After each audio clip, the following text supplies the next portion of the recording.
الذين إذا أصابتهم مصيبة قالوا إنا لله وإنا إليه راجعون فرحين بما آتاهم الله من فضله ويستبشرون بالذين لم يلحقوا بهم من خلفهم ألا خوف عليهم ولا هم يحزنون إنما يريد الله ليذهب عنكم الرجس أهل البيت ويطهركم تطهيرا وقال النبي صلى الله تبارك وتعالى عليه وسلم إن الحسن والحسين سيدا شباب أهل الجنة وقال النبي صلى الله عليه وسلم اللهم إني أحبهم فأحبهم أو كما قال النبي صلى الله عليه وسلم صدق الله مولانا العظيم وصدق رسوله النبي الكريم ونحن على ذلك لمن الشاهدين والشاكرين والحمد لله رب العالمين اللهم صل على محمد وعلى آل محمد كما صليت على إبراهيم وعلى آل إبراهيم إنك حميد مجيد اللهم بارك على محمد وعلى آل محمد كما باركت على إبراهيم وعلى آل إبراهيم إنك حميد مجيد۔ میرے محترم بھائیوں، دوستوں، بزرگوں، محرم الحرام اللہ نے ہم سب کو عطا فرمایا ہے۔ محرم کا مطلب قابل احترام اور قابل تعظیم ہے۔ کائنات کی ابتدا اور حضرت آدم کی پیدائش اور کائنات میں دنیا کا سب سے آخری دن جمعۃ المبارک 10 محرم الحرام کو ہوگا۔ میرے نبی علیہ السلام کی نبوت سے پہلے بھی تمام دنیا کے انسان ظالم، فاسق، فاجر 4 مہینوں کی بڑی تعظیم کیا کرتے تھے، جس میں سب سے پہلا ذی القعدہ، ذی الحجہ اور محرم اور چوتھا مہینہ رجب تھا۔ ان کی تلواریں اندر رہتی تھیں، ان کے خنجر اندر رہا کرتے تھے، ان کی لڑائیاں ختم ہو جاتی تھیں، ان کے جھگڑے ختم ہو جاتے تھے۔ کائنات میں سب سے بدترین طبقات میں اگر آپ نے کوئی گندا، ظالم، فاسق، بے حیا اور دنیا میں گزشتہ زندگی کی رعایت نہ کرنے والا طبقہ اگر دیکھنا ہو، اس طبقے کو دیکھیے گا جس نے محرم الحرام کے تقدس کو توڑا، عزت کو توڑا، عظمت کو توڑا، روزے کی حالت کو خراب کیا، عاشورہ کے نظام کو برباد کیا، نبی پاک کی بیان کردہ عزتیں، عظمتوں کو پرخچا اڑایا اور اپنے آپ کو اللہ کے نبی کے خاندان اہل بیت سے جوڑنے کی ایسی کوششیں کی جس پر انسان کو تھوکنے کا دل کرتا ہے، لعنت کرنے کا دل کرتا ہے، جس پر اللہ کا آسمان بھی اپنے رنگ کو بدلتا ہے، جس پر اللہ کے فرشتے بھی اپنی لعنتیں بھیجتے ہیں۔ میرے نبی کا جسم عطر ہو یا میرے نبی کا کوئی صحابی ہو یا میرے نبی کا اہل بیت ہو یا میرے نبی کا کوئی بھی رشتہ دار ہو، اللہ کو جہاں نبی محبوب ہیں ان کے بعد ان کے صحابہ محبوب ہیں، اور اس کے بعد اہل بیت ہو یا نبی کا کوئی صحابی ہو، اللہ کے ہاں دنیا میں بھی آسمانوں میں بھی قابل عزت ہیں، قابل تعظیم ہیں۔ ان کے داغ اللہ نے صاف کر دیے، دھبے اللہ نے صاف کر دیے، پاک ہستیاں بنا دیا، ان کو امت کا باپ کہا، ان کی تمام بیویوں کو امت کی ماں کہا اور ساری امت کو ان کا بیٹا کہا، ساری امت کی خواتین کو ان کی بیٹیاں کہا۔ اس نے محرم کو پامال کیا، اس کی عزت کو توڑا، اس کو خون سے رنگ آلود کیا۔ یہ وہ طبقہ ہے جب میرے نبی مدینۃ المنورہ میں تشریف لائے، یہودیوں کے وہاں پہ 3 طبقے تھے۔ ایک طبقہ بنو قریظہ تھا، ایک بنو نذیر تھا اور ایک بنو قینقاع تھا۔ ان سے میرے نبی نے امن کے معاہدے کیے تھے، اور اس کے بعد جنگ بدر، احد کے بعد ان لوگوں نے میرے نبی کے عہد وفا کو توڑ دیا تھا اور اس کے بعد عبداللہ بن سبا یہودی نے ان کی لگام سنبھالی تھی اور دنیا کے چاروں طرف ان کے چکر لگوائے تھے، اور ساری دنیا کے اندر اس نے یہ بات پھیلائی تھی کہ نبی کا کوئی نائب بھی ہوتا ہے، اور اس آقا کے محمد الرسول اللہ کے جانے کے بعد ان کے نائب حضرت علی المرتضیٰ رضی اللہ تعالیٰ عنہ ہیں۔ چنانچہ سیدنا عثمان غنی کی خلافت کو ختم کرنے کا عندیہ دیا اور دنیا سے ظالم فاسق فاجر جمع کیے۔ عبداللہ بن سبا یہودی نے ان کی کمانڈ سنبھالی، اور 35 ہجری میں سیدنا عثمان غنی سے آ کر یہ کہا گیا آپ خلافت چھوڑیے، حضرت علی کو خلافت دیجیے۔ آپ نے فرمایا میرے نبی کا ارشاد ہے اے عثمان تمہیں خلافت کی قمیض اللہ پہنائے گا، اور اس کے بعد ایک گروہ آئے گا جو تمہاری خلافت کی قمیض کو اتارنے کا کہے گا، تم نے اس کو اتارنا نہیں ہے، میں اپنے حبیب کے فرمان کے مطابق آج خلافت کی قمیض کو اتاروں گا نہیں۔ پھر آپ کو شہید کر دیا گیا، حضرت علی المرتضیٰ رضی اللہ تعالی عنہ کو خلافت دی گئی، 6 سال سے اوپر آپ کی خلافت، اور پھر اس کے بعد اسی غدار جماعت کے طبقات نے جن میں آپ نے عبداللہ بن سبا یہودی کو بھی جلانے کا حکم دیا تھا، جس نے حضرت علی کو خدا کا درجہ قرار دے دیا تھا، اسی طبقے نے حضرت علی کو بھی شہید کیا۔ پھر حضرت حسن کو خلافت عطا کی گئی جب امت میں انتشار تھا، افتراق تھا، اختلاف تھا۔ نبی کی وہ مجلس جس میں آپ نے فرمایا یہ میرا وہ بیٹا ہے جو انشاءاللہ 2 جماعتوں کے درمیان صلح کروائے گا اور تفریق کو توڑے گا، ذرا اہل بیت کے اس نظام کو بھی پڑھنا، اور محرم میں ان اہل بیت کے ساتھ کیا سلوک کیے گئے ہیں آپ اس نظام کو بھی پڑھیے گا۔ خدا کی قسم اس سے بڑا ظالم اور غدار اور فاسق اور قاتل اور بے شرم اور بے حیا اور قابل لعنت دنیا میں کوئی طبقہ نہیں ہو سکتا جس نے میرے نبی کے دامن نبوت اور آپ کے اہل بیت اور اصحاب رسول کی چادروں کے نیچے خون کے دھبے جمع کر دیے۔ حضرت عثمان غنی کے خون کے بعد حضرت علی کی شہادت ابن ملجم کے ذریعے کروائی گئی، اور اس کے بعد حضرت حسن کو 6 ماہ تک خلافت میں رہنے کے بعد اللہ نے وہ فیصلہ کروایا کہ آپ نے سیدنا امیر معاویہ رضی اللہ تعالی عنہ کے ہاتھ پہ امت کو جمع کیا، کیونکہ شام کے لوگ اور بنو امیہ کے لوگ آپ کی خلافت کو تسلیم فرماتے تھے، اور اس کے بعد آپ نے پوری دنیا کے آدھے حصے پر اپنے اسلام کو قائم کیا، نظام دین کو قائم کیا، محمد الرسول اللہ کی بشارتیں اور آپ کی پیشن گوئیاں اور حضرت امیر معاویہ کی صلاحیتیں کام آئی۔ معاشی طور پر اسلام مضبوط ہوا، فوج کے طور پر اسلام مضبوط ہوا، دین کے طور پر اسلام مضبوط ہوا، ہر بندے کے حلق سے آوازیں اسلام کی بلندی کی نکلی۔ سیدنا امیر معاویہ کا دور اسلام کی ترقی، دین کی ترقی، ختم نبوت کی ترقی، اصحاب رسول کی عظمت و عظمت کی ترقی، ساری دنیا کے اندر توڑ کو ختم کر کر جوڑ پیدا کرنے کی کوشش کر 64 لاکھ مربع میل پر لا الہ الا اللہ محمد الرسول اللہ کی ادائیں اور صدائیں بلند کر جب آپ دنیا سے جانے لگے، آپ نے اپنے بیٹے یزید کے متعلق مشورے کے بعد بیعت خلافت ان کے ہاتھ میں دے دی، اور اس کے بعد حضرت امیر معاویہ رضی اللہ تعالیٰ عنہ کا انتقال ہوا ہے۔ یزید نے اس دور میں بڑے بڑے صحابہ سمیت تمام مدینے والے حضرات سے بیعت لینے کا اشارہ دیا۔ اس وقت کے گورنر خدا کی قسم یہ بیعت کی کوششیں جب آگے بڑھتی ہیں، مدینہ جاتی ہیں، عبداللہ بن زبیر پہ پیش کی جاتی ہیں، حضرت حسین پہ پیش کی جاتی ہیں، اور دیگر اصحاب رسول پہ پیش کی جاتی ہیں، یہ حضرات مکہ والوں سے مشورہ کرنے کے لیے مکہ تشریف لے جاتے ہیں، اور پیچھے کوفیوں کو یہ پتہ چلتا ہے کہ حضرت حسین مکہ میں ہے۔ اس وقت وہ یہ خط لکھتے ہیں، ہم آپ کے نانا کے عاشق ہیں،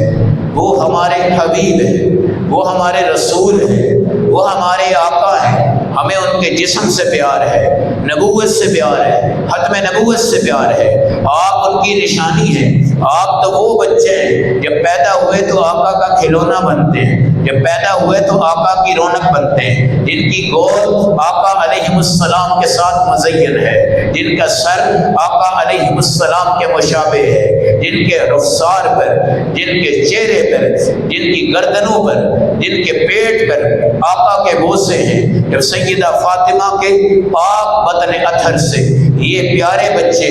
جنم لیتے ہیں تو ان کو سنبھالنے والا، چپ کروانے والا، کندھوں پہ بٹھا کے سیر کروانے والا، اپنی پیاری کمر پر بٹھانے والا، اپنی چادر میں چھپا کر ان سے محبت کا اظہار کرنے والا، اللہ کے ساتھ یہ معاہدہ، اللہ میں بھی ان سے پیار کرتا ہوں، تو بھی ان سے پیار کر۔ یہ جن بچوں کو چوم بھی رہا ہے، سونگ بھی رہا ہے، چوم اس لیے رہا ہے کہ ظاہری حسن ہے، چوم اس لیے رہا ہے اندر سے خوشبو جنت کی آ رہی ہے۔ اور خدا کی قسم جن کو کبھی روتے ہوئے دیکھا ہے تو اماں فاطمہ سے آ کر کہہ دیا کہ تو ہٹ جا، میں ان کو چپ کرواتا ہوں۔ حسن کے کان میں اذان دینے والے میرے آقا ہیں، جنہوں نے کبھی نماز والی اذان نہیں دی، دیگر اذانیں نہیں دی۔ حسین کے کانوں میں اذان دینے والے میرے آقا ہیں، حضرت حسن کی طرف سے، حسین کی طرف سے عقیقہ کرنے والے، ان کے بال اتروانے والے، ان کی طرف سے صدقہ کرنے والے میرے آقا علیہ السلام ہیں، جن کو زندگی میں جنت کے جوانوں کا سردار کہا گیا، جن کو زندگی میں شباب اہل الجنہ، جنت کے نوجوان، جنت کے شاہ سوار، جن کے لیے اللہ جنت سے کپڑے اتار دیتا ہے، یہ حسن کو پہنا دو، حسین کو پہنا دو، جو میرے نبی علیہ السلام کے ساتھ ہیں، جن کو میرے نبی نے کچھ حدیثیں اور کچھ قرآن کی آیتیں اپنی زبان مبارک سے یاد کروائی، جن کی تربیت، جن کی اخلاق، اللہ نے ایسا نظام بنایا کہ اللہ کے نبی کی آدھی صورت ایک بچے پر ہے اور آدھی صورت دوسرے بچے پر ہے، اور صحابہ کھڑا کر کر کہتے ہیں دونوں کھڑے ہو جائیں، آپ میں ہمیں مشابہت رسول نظر آتی ہے، اور جن سے بڑے بڑے صحابہ پیار کرتے ہیں، حضرت ابو بکر صدیق رضی اللہ تعالیٰ عنہ اور دیگر صحابہ اکرام آپ کے ماہانہ وظائف کے اندر دگنے دگنے کر کر وظائف آپ کو دیتے ہیں، جن کی عزت و توقیر حضرت سیدنا امیر معاویہ رضی اللہ تعالیٰ عنہ کے ہاتھوں سے ہوتی ہے اور زبان سے ہوتی ہے۔ شعراء کو بلا کر حضرت حسن کے فضائل، حضرت حسین کے فضائل امت میں سنائے جاتے ہیں۔ ایک دسترخوان پر بیٹھنے والے، ایک دسترخوان پہ کھانے والے، ان کا کیا رشتہ تھا، کیا نظام تھا۔ حضرت حسن کی طرف سے خلافت سیدنا امیر معاویہ کے ہاتھ میں ہے، آج امیر معاویہ رضی اللہ تعالیٰ عنہ کی طرف سے یزید کو خلافت کیوں دی گئی؟ صرف اس بنیاد پر کہ خاندان بنو امیہ اور شام کے جو لوگ ہیں یہ یزید کی خلافت میں انکار نہیں کریں گے، اور جس وقت یزید کی خلافت آتی ہے کوشش یہ ہوتی ہے کہ یہ حضرات اب میرے ہاتھ پہ بیعت کریں، مگر موازنہ یہ ہے کہ ادھر تابعی ہیں،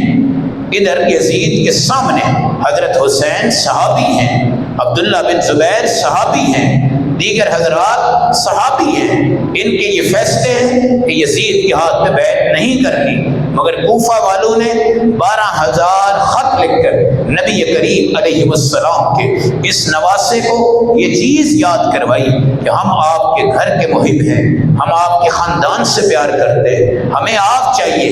آپ کا مصلح چاہیے، آپ کا خطبہ چاہیے، آپ کا ممبر چاہیے، آپ کی صورت چاہیے، آپ کے اخلاق چاہیے، آپ کے نانا کی یاد چاہیے۔ اور جس وقت آپ نکلتے ہیں مکہ سے واپس آنے کے بعد اصحاب رسول جمع ہوتے ہیں اور حضرت حسین کو مشورہ دیتے ہیں، دیکھو تمہارے ابا جی کے ساتھ بھی اس سے پہلے غداری کر دی گئی، دھوکہ کر دیا گیا، ان کو شہید کر دیا گیا، حضرت عمر فاروق کو شہید کر دیا گیا، حضرت علی کو شہید کر دیا گیا، حضرت عثمان کو شہید کر دیا گیا۔ اگر اس سے پہلے نگاہ اٹھاؤ تو جس وقت یہودیوں کو نبی نے مدینہ سے ہٹایا اور پھر آخری وقت میں آپ نے فرمایا اخرج الیہود والنصارى من جزیرۃ العرب، یہودیوں کو میرے بعد نکال دینا اور عرب کے اندر ان کو نہیں رہنے دینا۔ جب خیبر کا موقع آیا یہودیوں کی زمینیں ان کے ہاتھوں سے چلی گئی، اور ان کو جلا وطن کر دیا گیا، اور حضرت عمر فاروق نے ایک یہودی بھی وہاں جزیرۃ العرب میں نہیں چھوڑا۔ یہودیوں کو جلن تھی، حسد تھا، بغض تھا، اور اس موقع پر کہ ہمیں اللہ کے نبی نے نکالا، پھر ان کے صحابہ نے ہمیں نکالا، وہ عبداللہ بن سبا یہودی کی سرکوبی کے اندر اصحاب رسول کے دشمن تھے اور نبی کے بھی دشمن تھے۔ جس وقت معاہدے ٹوٹے، بعد میں مشرک آئے، جھوٹا ساتھ دیا، اور میرے نبی سے کہا یا رسول اللہ ایک فیصلہ کرنا ہے،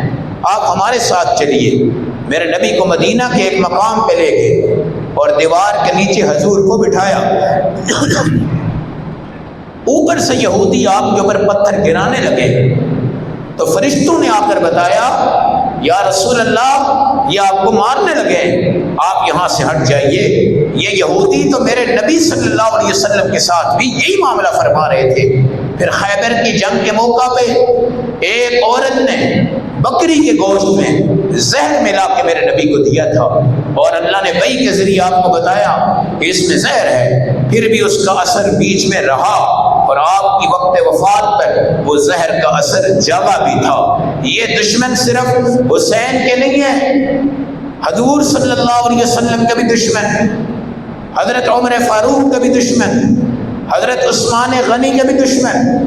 اہل بیت کا دعویٰ کرنے والے کربلا کے میدان میں حضرت حسین تو گئے تھے اپنے نانا کے مسلح کو سنبھالنے، دین کو بچانے، تربیت کو تقسیم کرنے، جہاد کی عزت و عظمت کو اجاگر کرنے، اور اخلاق رسول اور کردار رسول اور نمونہ رسول بن کر وہاں پہ پہنچے تھے، پہنچنا چاہتے تھے۔ بیچ میں اپنے 3 بچے ساتھ تھے، حضرت علی کے 6 بیٹے ساتھ تھے، حضرت حسن کے 4 بیٹے غالباً تھے، حضرت عقیل کے بیٹے تھے، اہل بیت کے 72 افراد جو لقمہ اجل یہاں بنائے گئے، جن کے پانی روکے گئے۔ آج اہل بیت کا دعویٰ کیسے کرتے ہیں؟ ان سے محبت کا دعویٰ کس طرح کرتے ہیں؟ حضرت علی کو کہاں چھوڑے؟ ان کے بیٹوں کو کہاں چھوڑے؟ حضرت حسن سے کیا عقیدت ہے؟ ان کے بچوں میں کیا ظلم ہوا ہے؟ حضرت حسین سے کیا عقیدت ہے؟ ان کے بچوں میں کیا ظلم ہوا ہے؟ حضرت عقیل سے کیا عقیدت ہے؟ ان کے بچوں میں کیا ظلم ہوا ہے؟ پاک طیبہ طاہرہ عفیفہ مائیں بہنیں بیٹیاں جنہوں نے اپنا ایک دھاگا کپڑے کا کبھی توڑ کر غیر کے محلے میں نہیں رکھا، غیر کی دیوار پہ نہیں رکھا، غیر کے گھر پہ نہیں رکھا، جن کے لباس کو کوئی دنیا کا بدبخت انسان آج تک نہیں چھو سکا، جن کو فرشتوں نے آ کر امدادیں عطا کی گئی تھی۔ جب مسلم بن عقیل حضرت حسین کے چچا کے بیٹے تحقیقات کرتے ہیں اور یہ پتہ چلتا ہے کہ کوفیوں میں سارے ہمارے ساتھ ہیں، اور اس کے بعد پہلی نماز جب آپ پڑھاتے ہیں کوفہ میں 18,000 کوفی آپ کے مقتدی بنتے ہیں، سلام کرتے ہیں، بیعت کرتے ہیں، اور اس کے بعد آپ خط لکھتے ہیں، اے حسین آئیے، کوئی لڑائی نہیں، کوئی جھگڑا نہیں، کوئی اختلاف نہیں، یہ ہم سے پیار کرتے ہیں۔ پھر یزید نے اس مقبولیت کو دبایا ہے، اور اس نے عامر بن بشیر جیسے متقی صحابی کو ہٹایا، اور ابن زیاد ظالم فاسق بد کردار کو گورنر بنایا۔ یہ یزید کا پہلا منفی نقطہ کربلا میں موجود ہے، اس کا کوئی بندہ بھی انکار نہیں کر سکتا۔ اس کا مقصد حضرت حسین اور اہل بیت اور اس جماعت کو دبانا تھا۔ اس کے لیے ایک نیک سیرت صحابی جو گورنر تھے بغیر کسی وجہ کے ان کو معزول کیا، اور ایک ظالم بد کردار فاسق بدبخت اور لعین کو گورنر بنایا، اور جس نے آتے ہی اعلان کیا کہ جس نے مسلم بن عقیل کے ہاتھ پہ بیعت کی وہ قتل کر دیا جائے گا۔ پہلے دن 18,000 نمازی تھے، دوسرے دن مسلم بن عقیل کے پیچھے 12,000 نمازی تھے، تیسرے دن 6,000 نمازی تھے، چوتھے دن 4,000 نمازی تھے، پانچویں دن صرف 4 نمازی رہ گئے تھے، اور مسلم بن عقیل کو سمجھ میں آ گئی کہ ہاں یہ ہے غداری، یہ ہے کوفہ والوں کے جھوٹ، اور ابن زیاد کے دباؤ میں آئے ہیں، نبی کے صحابہ تو کبھی دباؤ میں نہیں آتے، اور وہ تو دباؤ میں آئیں تو اپنا سینہ آگے کرتے ہیں، اپنے ہاتھ چھل کرواتے ہیں، اپنی جانیں قربان کرتے ہیں، 100 تلواریں توڑ کر سیف اللہ کا لقب لیتے ہیں۔ حضرت عمر جیسا بندہ جن کی مونچھیں بھی نبی صلی اللہ علیہ وسلم کے انتقام کے جذبے کے وقت ہلتی ہیں اور متحرک ہوتی ہیں، اس طرف کوفی دیکھو، ادھر اصحاب رسول دیکھو، ان کے خط دیکھو، ادھر اصحاب رسول دیکھو، ان کے وعدے دیکھو، ادھر اصحاب رسول دیکھو۔ 18,000 کوفیوں کی بغاوت، ابن زیاد کا تسلط، یزید کے آرڈر، نقشہ تبدیل، مسئلہ تبدیل، سب کچھ تبدیل، ہر چیز بدل گئی۔ حضرت حسین کو جب یہ پتہ چلتا ہے کہ مسلم بن عقیل شہید ہو گئے، عروہ بنت ہانی بنت عروہ شہید ہو گئے اور معاملات بالکل خراب ہو گئے، آپ نے یہاں پہ کئی شکیں پیش فرمائی ہیں کہ میں واپس چلا جاؤں یا میری ایک مرتبہ ملاقات کروا دو یزید کے ساتھ۔ ظاہر ہے نواسہ رسول جب گفتگو کرتا جس میں نبی کی زبان کی شیرینی ہوتی، نبی کی اخلاق کی جھلک ہوتی، نبی نے جس زبان کو چوسا ہوا تھا اس زبان سے نواسہ یزید سے بات کرتا۔ نبی نے اماں فاطمہ نے جو تربیت کروائی تھی اس زبان سے یہ نواسہ یزید سے بات کرتا، مگر بیچ میں ابن زیاد اور اس کی باغی فوج حائل تھی اور خط پھاڑ دیے گئے تھے، بہا دیے گئے تھے، جلا دیے گئے تھے، اور ساری دنیا کے سامنے اس مسئلے کو یہیں پہ روک دیا گیا تھا، اور محرم کے یہ 10 دن غموں کے پہاڑ تھے۔ حضرت حسین کی عبادت بھی چلتی گئی، ذکر بھی چلتے گئے، بیٹے گرتے گئے، بچیاں گرتی گئی، صحابہ گرتے گئے، پیاس لگتی گئی، مشکیں توڑی گئی، دریائے دجلہ فرات پر پابندیاں لگا دی گئی، بڑے بڑے صحابہ آگے بڑھتے گئے۔ خدا کی قسم یہ کربلا کا میدان جو سج گیا، حسین چاہتے تو جان بچا لیتے، بیعت کر لیتے، بچے بچا لیتے، بیعت کر لیتے، کنبہ بچا لیتے، بیعت کر لیتے، یزید سے ملتے، بیعت کے اوپر تمام تفصیلی بات کرتے اور اس کے بعد مسئلے کو حل کر دیا جاتا، مگر وہ عبداللہ بن سبا یہودی جس کی جماعتیں حضرت علی، حضرت عمر فاروق، حضرت سیدنا عثمان غنی، ان کی شہادت اور ان کی تلواریں اور خنجر ان پر چلا چکے تھے، آج ان کو نبی کی حرمت کا پتہ کوئی نہیں، اہل بیت کی حرمت کا پتہ کوئی نہیں۔ یاد رکھنا، قاتلان حسین ہو یا قاتلان حضرت عمر ہو، آپ کو بھی نماز میں شہید کیا ہے، ان کو بھی نماز میں شہید کیا ہے۔ حضرت عمر کو خنجر مارا ہے، پھر اس قاتل نے خنجر اپنے اندر مارا ہے۔ اس طرح حضرت حسین کو جنہوں نے شہید کیا ہے، نیزے، خنجر،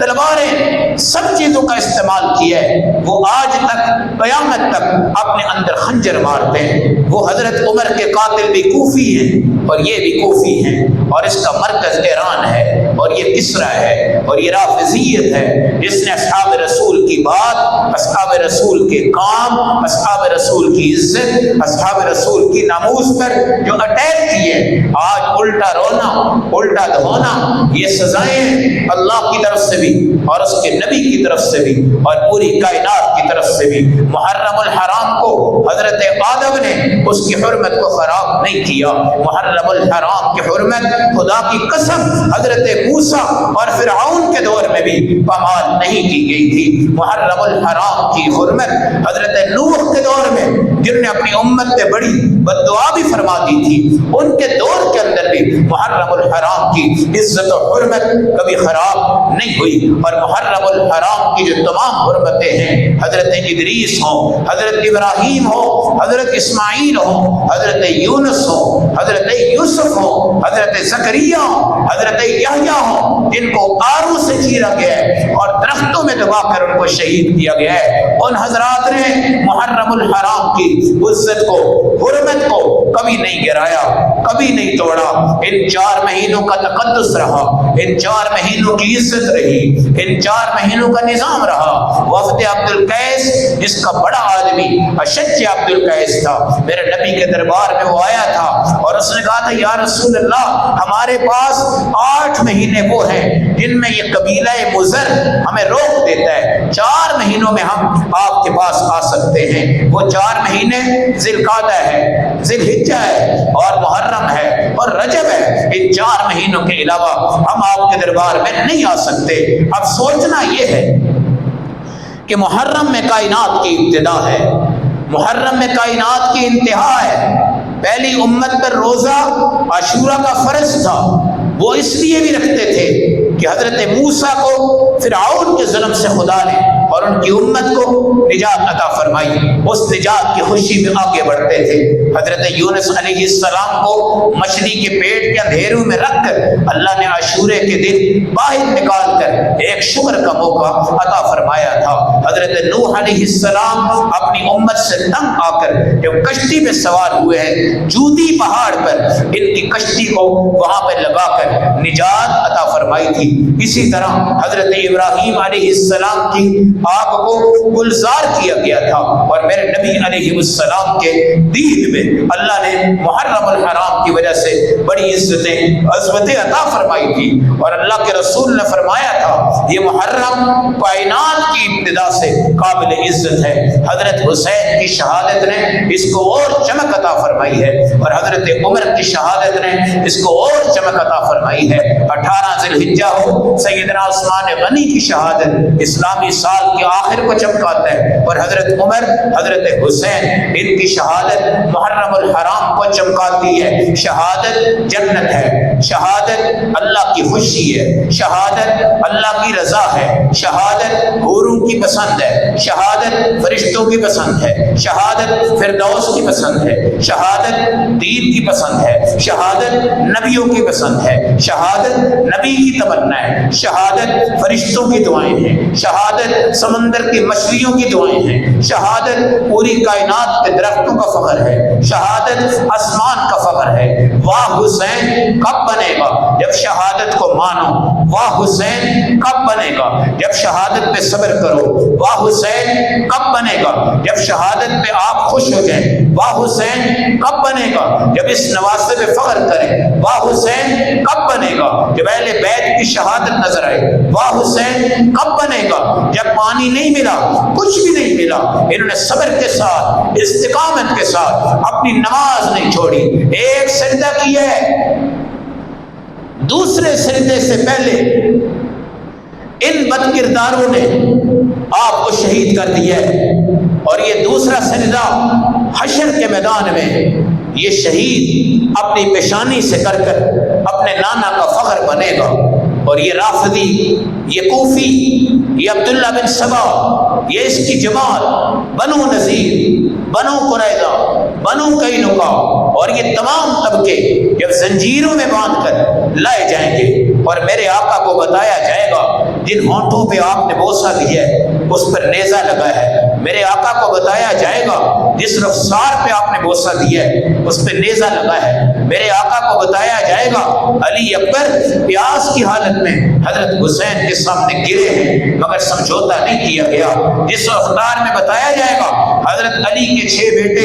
انہوں نے اللہ رب العزت کے دین پر چلتے چلتے روک کر شہید کر دیے تھے، جس پر بتایا جائے گا اہل بیت کی خواتین کے ساتھ کیا ظلم، کیا ستم، کیا بے پردگی، کیا بے حیائی ان حضرات نے کی ہے۔ اس میں کردار کس کا ہے، اس میں نظام کس کا ہے، اس محرم کو خراب کس نے کیا ہے۔ آج محرم الحرام میں سیکورٹی زیادہ ہے، آج محرم الحرام میں اہل حق پر بولنے والے حضرات پس قید کر دیے جاتے ہیں، آج محرم الحرام کی عزت و ناموس کی صداقت کو بیان کرنے والے چپ کروا دیے جاتے ہیں۔ ہمارا صرف ایک سوال ہے، محرم کے اوپر خون کے دھبے ہم نے لگائے یا کس نے لگائے، ہمارے علماء نے لگائے یا کس نے لگائے۔ ہمارے ہاں محرم الحرام روزے کی صورت میں ہوتا ہے، اور جو حضرات لڑائی جھگڑوں میں تبدیل کرتے ہیں، جو حضرات ماتم کرتے ہیں، جو حضرات مرثیے کرتے ہیں، جو حضرات پیٹتے ہیں، جو حضرات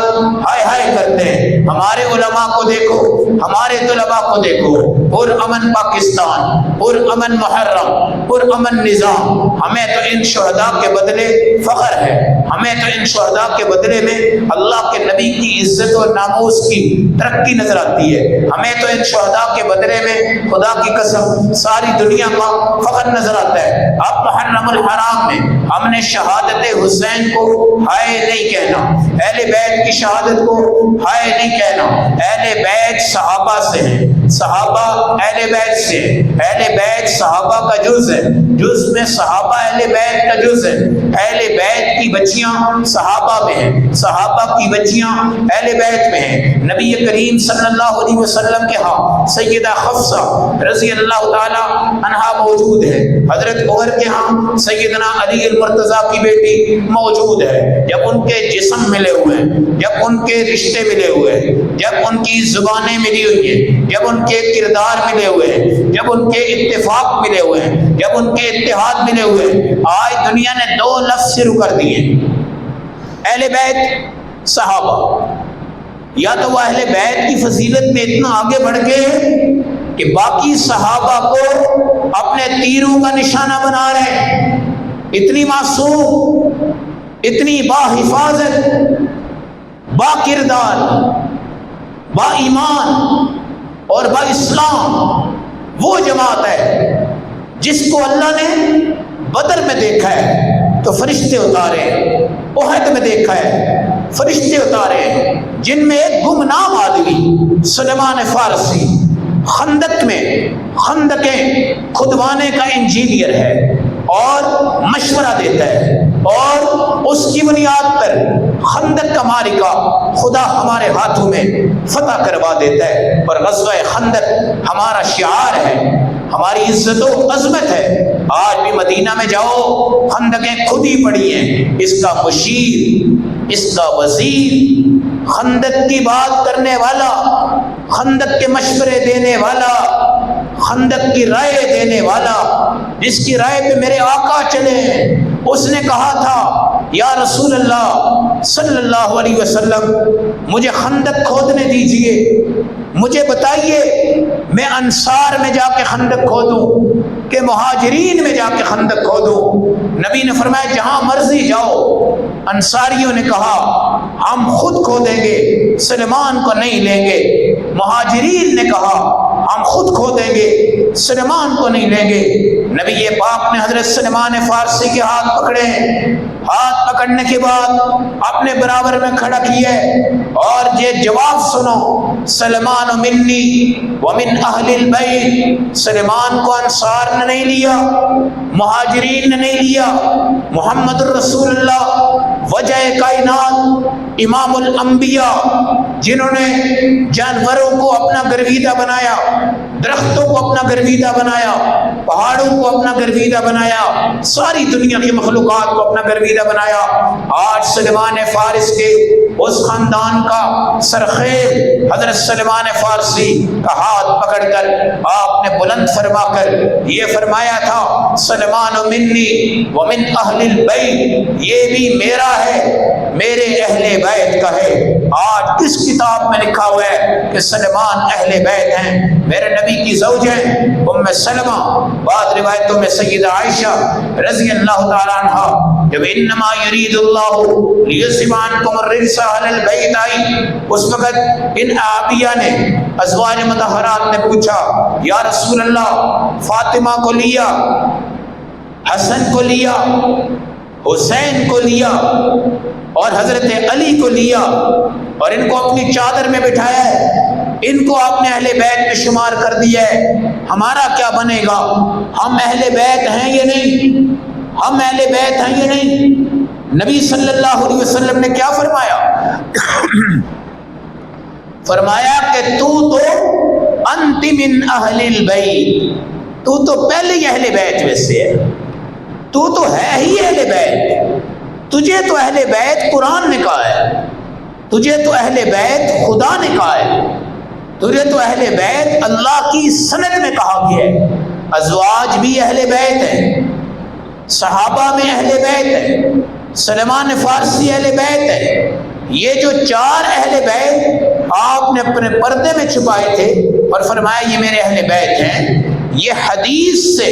اہل بیت ہونا ثابت ہوتا ہے، اور آپ کی جو بیویاں ہیں ان کا قرآن سے اہل بیت ہونا ثابت ہوتا ہے۔ اہل بیت صحابہ ہیں، صحابہ اہل بیت ہیں، اہل بیت صحابہ سے منسلک ہیں، باقی صحابہ اہل بیت سے منسلک ہیں، پوری امت کا اتفاق ہے۔ حضرت علی کو بٹھاؤ، اما فاطمہ کو بھی لاؤ، سیدنا حسن کو لاؤ، سیدنا حسین رضی اللہ تعالیٰ عنہ کو لاؤ، آپ حضرت عمر کو لاؤ، حضرت عثمان کو لاؤ، حضرت علی رضی اللہ تعالیٰ عنہ کو لاؤ، سارے صحابہ بٹھا دو۔ ان سارے صحابہ میں استاد صحابہ میں ابو بکر ہیں، باپ صحابہ میں ابو بکر ہیں، امام صحابہ میں ابو بکر ہیں، آخری وقت کی نماز پڑھانے والے ابو بکر ہیں۔ میرے نبی کے روضہ میں دفن ہونے کی اجازت غائبانہ آوازوں سے اللہ نے اس کو دی ہے، وہ سیدنا ابو بکر صدیق ہیں۔ میرے نبی کے ساتھ اٹھ کر دائیں ہاتھ میں دایاں ہاتھ ڈال کر جو آگے چلیں گے ان کا نام سیدنا ابو بکر صدیق رضی اللہ تعالیٰ عنہ ہے۔ جن کو حساب کے لیے پہلے پیش کیا جائے گا ان کا نام سیدنا ابو بکر صدیق ہے۔ جنت کے 8 دروازے مرحبا کہیں گے، نام سیدنا صدیق اکبر ہے جو اپنی جنت میں رہیں گے۔ اللہ کہے گا اے اللہ، صدیق بے شک اپنی جنت میں ہے مگر میں اس کو اپنا ساتھ دینا چاہتا ہوں، وہاں پر بھی میرے نبی کے حجرہ جنت میں جو آپ کے ساتھ چلیں گے ان کا نام سیدنا ابو بکر صدیق ہے۔ اللہ کی تجلی جو اس سے پہلے انبیاء برداشت نہیں کر سکے حشر میں ڈالی جائے گی، مگر ابو بکر صدیق کے لیے تجلی خاص ہوگی۔ آپ کا یہ نظام ہے۔ اس کے بعد آگے بڑھتے جاؤ، میرے نبی کی ازواج کو لو، وہ مائیں ہیں اور باقی آپ کی بیٹیاں ہیں۔ ماں کا رتبہ ماں کا ہے، بیٹیوں کا رتبہ بیٹیوں کا ہے۔ آپ کسی کو افضل کہیں، کسی کو مفضول کہیں، صرف اہل بیت کو لے چلے، باقی صحابہ کو چھوڑے غلط، باقی صحابہ کو لے اہل بیت کو چھوڑے غلط۔ یہ جز ہیں، یہ ٹکڑا ہے، یہ حصہ ہیں، یہ نبی کے پیارے ہیں، نبی کے عاشق ہیں، اللہ کے پیارے، اللہ کے عاشق ہیں، قرآن کے پیارے، قرآن کے عاشق ہیں۔ محرم عزت والا ہے، حرمت والا ہے، اس میں خون گرانا جائز نہیں تھا، قتل کرنا جائز نہیں تھا، مارنا جائز نہیں تھا، اسلحہ نکالنا جائز نہیں تھا، تلواریں نکالنا جائز نہیں تھا، گالیاں نکالنا جائز نہیں تھا، تانے دینا جائز نہیں تھا، تعصبیت جائز نہیں تھی، بنائیت جائز نہیں تھی۔ پھر اتنا بڑا کنبہ جس کے تھوک پر اللہ کے فرشتے اور ایمان والے قربان ہو جائیں، جن کی زبان چوس کر نبی پاک نے ان کی عزتیں اور ان کے درجے ساری دنیا کے سامنے بیان کر دیے ہیں، آج ان کو ٹکڑے ٹکڑے اور کربلا اور خون اور اس مٹی کو رنگین کیا گیا، مگر اسلام زندہ ہوتا ہے ہر کلا کے بعد، ہر کربلا کے بعد، ہر سانحہ کربلا کے بعد اسلام زندہ ہوتا ہے، اسلام بلند ہوتا ہے۔ آج 24 کروڑ عوام پاکستان میں ایک اسلامی ملک ہے، یہ صدقہ ہے 313 بدر کے صحابہ کا، جس وقت میرے نبی نے رات حجرے میں گزار کر یہ بات کہی تھی، اے اللہ اگر یہ شہید ہو گئے، اگر یہ گر گئے، اگر یہ سارے اللہ کو پیارے ہو گئے، تیرے دین کا نام لینے والا کوئی نہیں رہے گا۔ آج ان کی تلواریں جو لگی اور گرے اور شہید ہوئے، یہ صدقہ ہے جنگ احد والوں کا، جس میں امیر حمزہ رضی اللہ تعالی عنہ کے ٹکڑے ٹکڑے کر کر آپ کے مسلح تو کر دیے گئے، مگر آج آپ یہاں مسجد میں ہیں، یہ صدقہ ہے غزوہ احد کا، یہ صدقہ ہے خدا کی قسم ہجرت کے سفر کا، جہاں پر عامر بن فہیرہ آپ کا معاون اور رفیق سفر بنتا ہے، اور ساری دنیا میں ان کے ٹکڑے ٹکڑے کر کر مسلح کیے جاتے ہیں۔ ان صحابہ کرام کی عزت و ناموس کا تذکرہ ہے۔ یہ فخر ہے اس بات کا کہ جب میرے نبی کی وفات ہو گئی، اس وقت حضرت ابو بکر صدیق کو جن فتنوں کا سامنا پیش کرنا پڑا ہے اور سامنے آنا پڑا ہے ان فتنوں کا سدباب جیسے ابو بکر صدیق نے اپنی فراست ایمانی، جرأت ایمانی، تربیت ایمانی، اخلاق رسول، کردار رسول، صحابیت رسول، ایک دوست کی حیثیت سے آپ نے اپنے نبی کے کردار کو اس امت میں اٹھایا ہے، اور جو زکوٰۃ کا انکار کرنے والا تھا ان کا مقابلہ کیا ہے، اور اس کے بعد جس مسیلمہ نے ختم نبوت پر ضرب لگائی تھی جنگ یمامہ میں جا کر ان کا دفاع کیا ہے، اور نماز کے منکرین کا دفاع کیا ہے۔ جتنے فتنے حضرت ابوبکر صدیق کے سر کے سامنے لائے گئے تھے اتنے فتنے کسی اور دور میں نہیں لائے گئے تھے۔ یہ حضرت حسین شاگرد ہیں، حضرت حسن شاگرد ہیں، اماں فاطمہ شاگرد ہیں، حضرت علی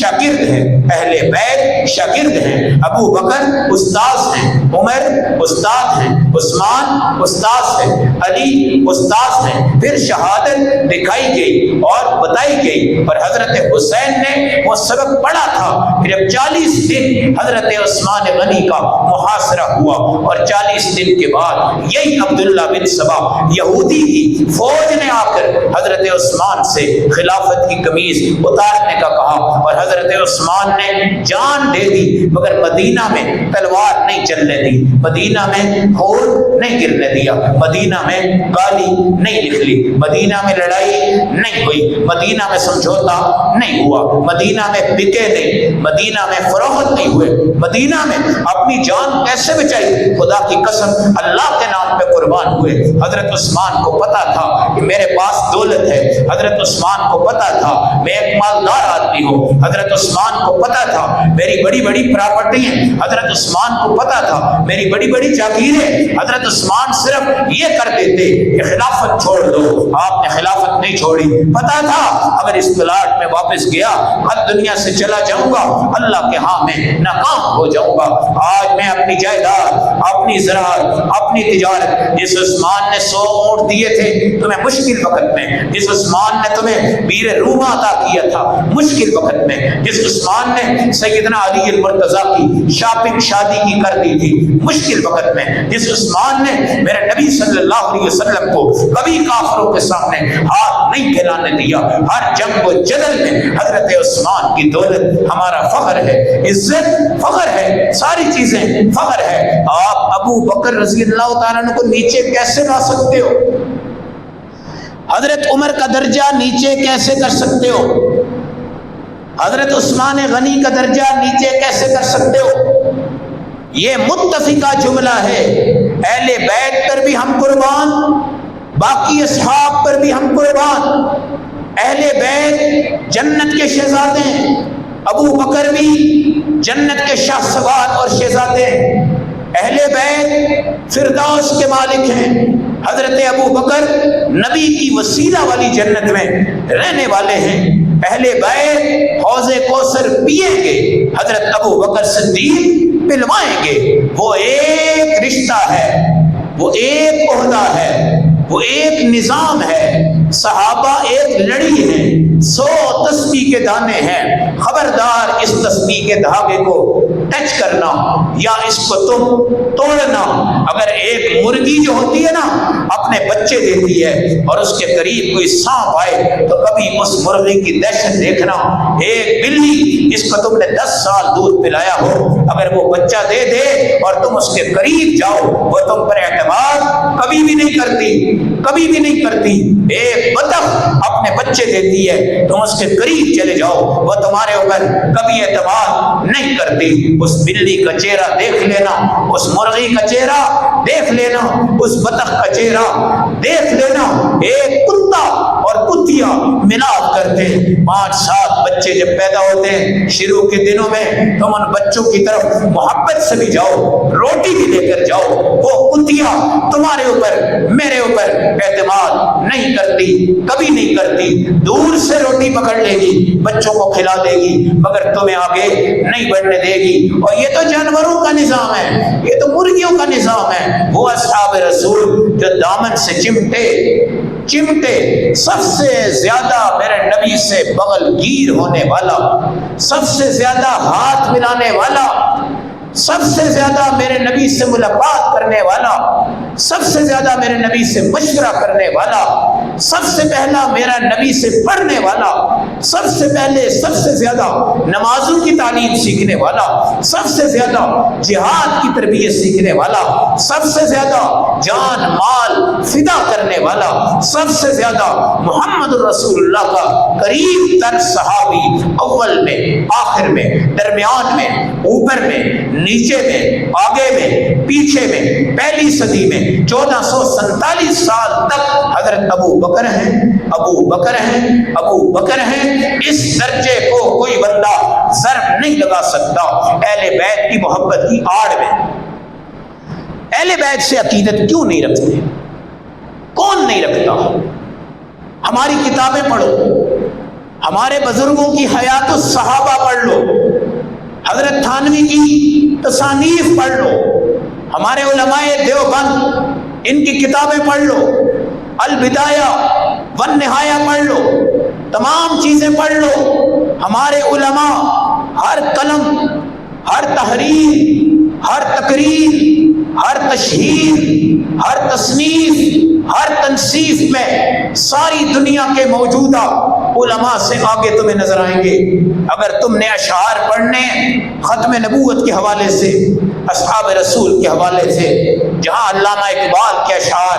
قابل تعریف ہیں، وہاں پر حضرت تھانوی کے اشعار بھی قابل تعریف ہیں، وہاں پر سید نفیس الحسینی شاہ رحمت اللہ علیہ کے اشعار بھی قابل تعریف ہیں، جہاں حکیم انور شاہ اختر رحمت اللہ علیہ ان کے اشعار بھی قابل تعریف ہیں۔ ایک سے بڑھ کر ایک، ایک سے بڑھ کر ایک، صحابہ کے اہل بیت ہوں یا صحابہ ہوں یا صحابیات ہوں، نام کو بلند کرتا ہے، کام کو بلند کرتا ہے، عزت و ناموس پہ جان دیتا ہے، مال دیتا ہے۔ فساد ہم نے نہیں پھیلائے، خرابی ہم نے نہیں پھیلائی، دھوکہ ہم نے نہیں دیا۔ اس ملک کا امن، مکہ کا امن، مدینہ کا امن، بیت المقدس کا امن، اصحاب رسول کی زندگی میں صحابہ کی حفاظت تھی، اور اس کے بعد ان کی قبور مطہرہ جو پاک روزے ہیں ان کا تحفظ تمہارے پاکستان کی اور عالم اسلام کی حفاظت ہے۔ خدا کی قسم، اگر صحابہ کے نام، کام، ذات، عہدے،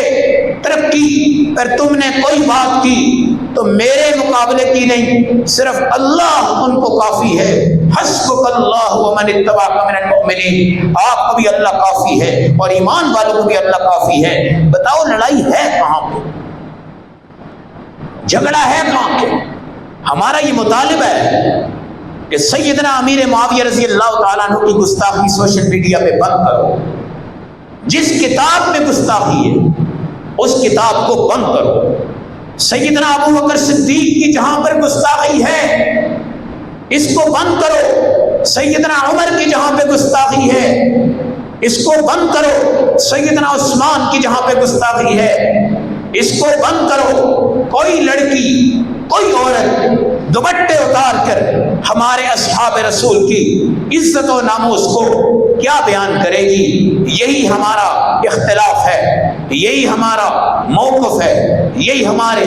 علماء دیوبند کا ایک نظام ہے کہ ہم کسی کو نہیں چھیڑتے۔ ہمارے اکابر کہتے ہیں اپنی بات چھوڑو مت، دوسرے کی بات چھیڑو مت، اپنی بات چھوڑو مت، دوسرے کی بات چھیڑو مت۔ ہم اہل بیت کے بھی، اصحاب رسول کے بھی پاؤں چاٹتے ہیں۔ اللہ کی قسم پوری دنیا میں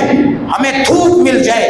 ہم وہ چاہتے ہیں۔ ہم اہل بیت پر بھی قربان ہیں، باقی سب صحابہ پہ قربان ہیں۔ ہمارے ہاں اہل بیت جزء لازم ہے صحابہ کا، اور باقی صحابہ جزء لازم ہے اہل بیت کا۔ اہل بیت کی بیٹیاں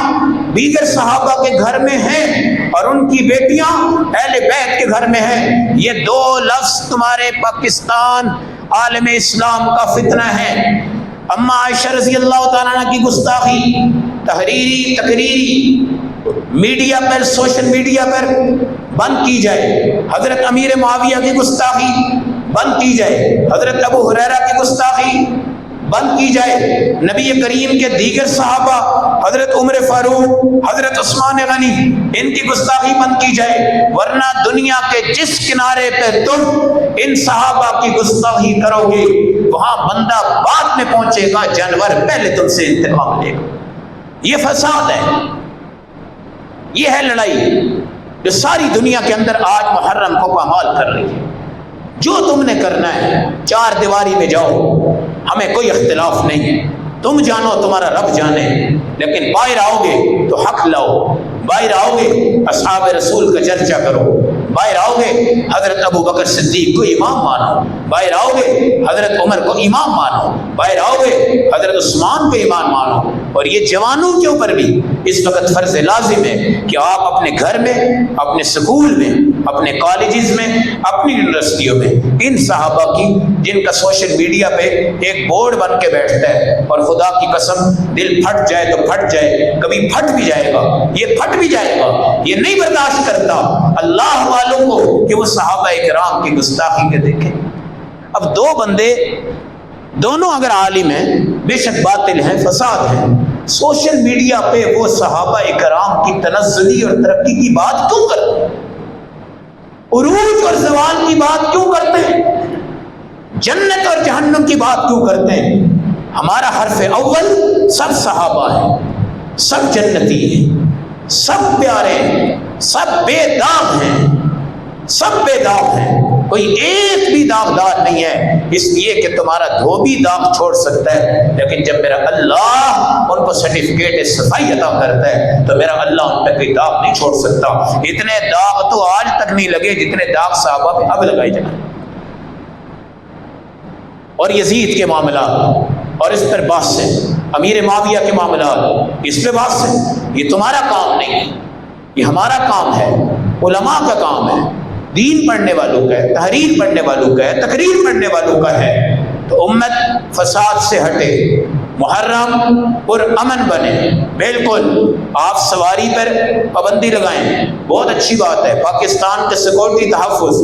آپ مساجد کی سیکورٹی سخت کریں، بہت اچھی بات ہے، مدارس کی سیکورٹی سخت کریں، بہت اچھی بات ہے، پاکستان کی سیکورٹی سخت کریں، بہت اچھی بات ہے، ساری دنیا کی سیکورٹی سخت کریں، مگر بہت اچھی بات ہے، مگر سیکورٹی میں رہنے کا مقصد یہ نہیں ہے کہ آپ ہمیں سیکورٹی میں رکھیں اور باقی گستاخی ہمارے صحابہ کی ہو، اہل بیت کی ہو۔ اس لیے عاشورہ کا دن آپ کا فخر ہے، اور ہمارا فخر اس امت میں حضرت حسین کی شہادت کی وجہ سے اور حضرت عمر کی شہادت کی وجہ سے، اس شہادت پر ہم فخر کریں گے، اور واہ حسین کے نام سے حضرت حسین کو خراج عقیدت پیش کریں گے، اور آگے بڑھ کر ہم عاشورہ کے دن روزہ رکھیں گے، اور پانی کی سبیل پر پانی ہم نہیں پئیں گے، دودھ کی سبیل پر پانی ہم نہیں پئیں گے، کیونکہ یہ 2 دن نبی نے روزے کا حکم دیا ہے۔ البتہ اپنے بچوں کو، اپنی بیٹیوں کو گھر کے اندر بہترین جوس پلائیں، بہترین کھانا کھلائیں،